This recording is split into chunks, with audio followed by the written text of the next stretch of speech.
Mahilig ka bang pumunta sa mga concerts? Nakakuha ka ba ng ticket sa concert ni Taylor Swift? In this video, pag-uusapan natin yung mga health tips habang nasa concert ka para tuloy-tuloy yung saya. Number 1 tip is to stay hydrated. Lalo na kung open air, walang bubong yung stadium, tirik na tirik yung araw, make sure na umiinom kayo ng tubig. Lalong-lalo na kung umiinom din kayo ng alak.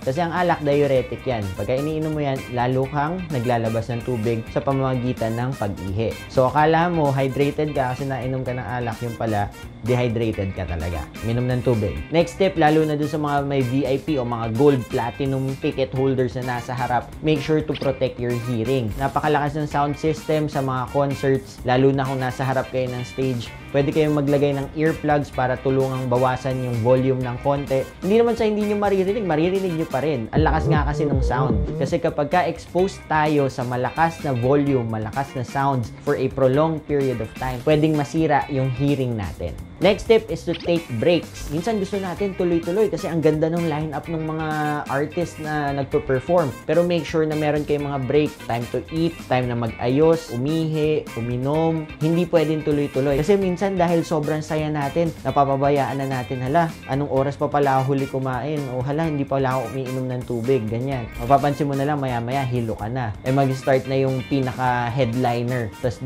dun sa time na yun, dun ka pa nahilo. Di pangit yung experience mo. Next is to protect your skin. Sabi ko nga sa inyo, yung mga venue na tirik yung araw, para ka rin nakabilad nun sa beach. So make sure nagagamit kayo ng mga sunscreen, mga lotion to protect your skin para hindi kayo ma-sunburn. Also, makakatulong din kapag nagsuot kayo ng mga cap para proteksyonan yung mukha nyo para hindi directly tinatamaan ng araw for the whole length of the concert. Another tip is kapag merong mga ipinapasa-pasang bote habang nagko-concert, wag na wag kayong iinom. Kasi hindi nyo alam kung ano yung laman nun. Hindi nyo alam kung sino nagtimpla nun. Malinis ba yun? Baka may nakahalong kung ano-ano doon. Huwag kayong basta-basta magtitiwala and huwag yung basta-bastang iinumin or kakainin yung kung ano-ano mang ipinapasa during the concert.